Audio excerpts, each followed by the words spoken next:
Hola, muy buenas tardes ya. También quiero agradecer la instancia que se nos da a los miembros de la CONFECH a poder manifestar nuestros puntos de vista. En este caso quiero plantear algunos temas que tienen que ver con mérito y la Universidad Regional, bajo el entendido que pertenezco a una universidad regional ubicada en la región de los Lagos. En términos generales, primero quisiera plantear que las demandas que nos han motivado y nos han movilizado por ya casi 6 meses apuntan justamente a hacer un cambio estructural en el sistema educacional, y en ese sentido nosotros vemos que es la educación pública la que tiene que ser hoy día el motor principal del desarrollo de nuestra sociedad. Y en ese sentido creemos que el Estado tiene que asumir un nuevo rol, no un rol subsidiario, sino que un rol garante, donde efectivamente existe una educación pública, gratuita y de calidad. Y por otro lado, una estricta regulación a las instituciones privadas y así terminar de una vez por todas con el lucro, ¿ya? Y distinguir efectivamente quiénes son las universidades en el sector privado. En razón de esto, siempre hemos tenido la convicción que tiene que ser el Ejecutivo quien tiene que dar una respuesta y tiene que asumir una función importante en los cambios estructurales. Pero hoy día nos motiva estar en este espacio porque nos afrontamos en una discusión presupuestaria donde vemos que el espíritu de nuestras demandas y los objetivos que buscamos con la movilización son totalmente contrapuestos a lo que hoy día vemos plasmado en el presupuesto. Y esa es la principal razón en la cual nosotros ayer sostuvimos reunión con el presidente del Senado y con el presidente de la Cámara de Diputados. Un presupuesto donde vemos que se fortalece principalmente el sistema privado y no la educación pública, donde hay recursos que se van directamente a las instituciones financieras, a la banca privada. Con respecto al mérito, primero quisiera hacer muy bien ustedes lo saben también, la radiografía que podemos hacer hoy día de una sociedad que es desigual, una sociedad que es injusta, donde hay una distribución de ingresos donde evidentemente hay un porcentaje amplio que gana muy por debajo de lo que ganan ese minoritario porcentaje. Y recién en la exposición de Giorgio manifestaba que solamente hoy día el 3% de la población está en condición de pago de 1 o 2 hijos con los aranceles que hoy día tenemos en Chile, que por lo demás son los más caros del mundo. Una sociedad desigual donde no solamente la desigualdad se refleja por el tipo de institución, si es pública, si es particular subvencionada o si es privada, sino que tiene que ver justamente con las desigualdades socioeconómicas que hay, porque existe una relación directa entre lo que es el ingreso de la familia y los puntajes que se ven expresados en los resultados de las pruebas estandarizadas. Y llegando a las pruebas estandarizadas, ya sea la prueba SIMSE o sea la PSU, podemos ver esa relación que existe entre menores ingresos, menores puntajes, mayores ingresos, ¿no es cierto?, familias con mayores ingresos, mayores puntajes. Seguramente van a haber excepciones, eso lo tenemos todos claro, pero la norma y la estadística lo dice así. Cuando el año pasado se anunció la beca de vocación de profesor, sí, claro, el año pasado, beca de vocación de profesor, que sobre los 600 puntos se iba a dar gratuidad. Sobre los 700 puntos, además, la posibilidad de ir a un semestre al extranjero, y sobre 720, además, una beca de mantención. Pero si nosotros vamos a los datos, ¿quiénes son los que sacan esos puntajes? Vemos en la estadística que justamente son familias que sus ingresos son por sobre 700.000 pesos. Entonces, cuando nosotros nos afrontamos al mérito, en el entendido de lo que hoy día ha planteado el gobierno sobre la mesa de estas becas del 40% de la gratuidad con mérito sobre 550 puntos, lo que al final significa una reducción real, porque no todos los estudiantes de primer y segundo quintil acceden a la educación superior, y muchos de ellos que acceden a la educación superior, sus puntajes tampoco resultan así. Y aquí yo lo quiero hablar desde una universidad regional, porque gran parte de los mejores puntajes hoy día acceden a universidades centralizadas, y en las universidades regionales todos podemos ver que no se asientan los mejores puntajes. ¿Y qué va a pasar ahí? Esos estudiantes que no tienen recursos, finalmente no van a tener la posibilidad de acceder a una beca de gratuidad, finalmente no tienen mérito o finalmente no tuvieron las oportunidades.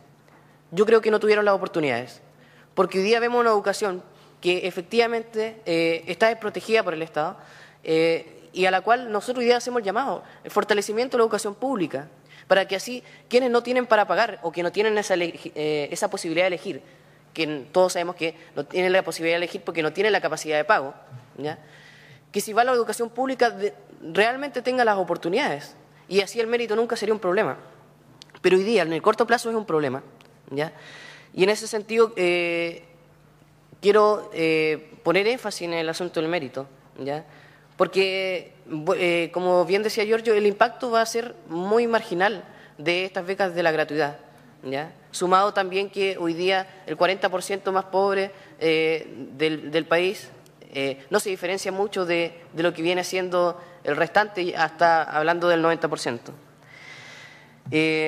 Y aquí, con el asunto del mérito, pasa algo que es sumamente grave, porque justamente hacemos una diferenciación entre las universidades privadas, donde hay universidades que sí tienen su prestigio, que tienen estándares de calidad, y otras que no las tienen, que son universidades docentes, que no piden PSU o que piden solamente PSU rendida. Y los estudiantes que sacaron bajo puntaje, es decir, comprobado, los estudiantes que tienen menos recursos, se van a esas universidades. Y ahí es donde debiese estar la preocupación. Hoy día nos preocupamos de sanar el síntoma, de entregar más becas a un sistema desregulado, y justamente debiera preocuparnos que hay estudiantes de escasos recursos que están pagando demasiado y que están recibiendo muy poco. Esa debiese ser la preocupación, y por eso que nosotros hacemos el llamado a hacer un cambio estructural, ¿ya? Porque con las becas no lo vamos a solucionar todo. En este sentido, quiero retomar el tema de la universidad regional, ¿ya? La universidad regional hoy día ha demostrado hacer un aporte efectivo en el desarrollo de las regiones. Y vamos a dejar que estas universidades estatales, que hoy día están en regiones, desaparezcan. Las universidades estatales de regiones, que hoy día su factor común es el endeudamiento de esas instituciones, muchas de ellas en crisis financiera, vamos a dejar que desaparezcan, cuando son ellas, a pesar de que no cuentan quizás con el prestigio que cuentan con las universidades de Chile o Católica, o USACH o Universidad de Concepción, vamos a dejar que desaparezcan. Ahí también hay que poner una atención especial. Y como estudiante de universidad de región, ¿ya? Que no tiene la posibilidad de poder ir a otra ciudad a pagarse una pensión y una estadía, que preferimos la educación en una universidad regional, hacemos el llamado a no descuidar esas instituciones. Nos preocupa y reiteramos que en este presupuesto que presenta el Ejecutivo vemos que se fortalece el sistema financiero. Vemos que el 30% de los recursos de educación superior son para pagar las garantías del crédito con aval del Estado. Hoy día vemos que las becas que aumentan sobre el 300%, casi llegar al 400%, son becas destinadas al sector privado. Y vemos que la educación pública no ve aumentado ni su aporte fiscal directo, ni su aporte fiscal indirecto, más allá de las críticas que tengamos en cuanto a sus criterios de distribución, y los aportes basales que se mencionaron y que en los constantes anuncios que hizo el gobierno dijeron que iba a estar, tal así como el Fondo de Revitalización y otros fondos que iban a fortalecer la educación pública, no lo vemos en este presupuesto. Hablamos de los aportes basales porque creemos que tenemos que dar paso hacia un método de financiamiento que cubra la oferta, ¿ya? Hoy día la UNESCO dice que una universidad pública es aquella que tiene el 50% de financiamiento directo del Estado. Hoy día una universidad, sobre todo las regionales, no alcanza a ser el 10%.